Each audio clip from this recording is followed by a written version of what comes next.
Barn am hoblogaidd. Dwi'n meddwl mae Nando's yn way overrated. Diwedd y dydd, dim ond chicken a chips yw e. As in, beth sy'n mod special amdano hwnna?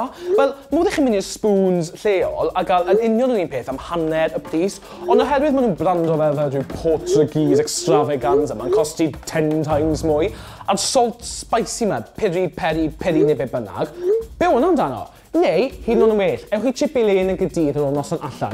Chicken, chips, can o drink, £4.50. Hyd yn oed maen nhw'n chwarae Britney Spears on repeat all night. So, tid. Angen cywo. Mae problem fan hyn, mae angen cywo weithiau am awr i gael chicken. I don't understand. Gym junkies. Oh my god. Mae pobl, y gym junkies ma, yn dwlu mynd i Nando's ar ôl y gym. What's all that about? First date! Pobl yn mynd i Nando's a first date nhw, not classy, not cool. Cheeky Nando's. Pwy, ffuck meddyliau amdano hwnna? Be yn y beth i cheeky amdano Nando's? Dim byd.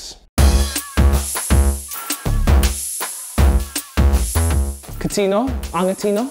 Os mae barn am y blogau chi, rhywch rhywbeth i ni yn y sylwadau isod.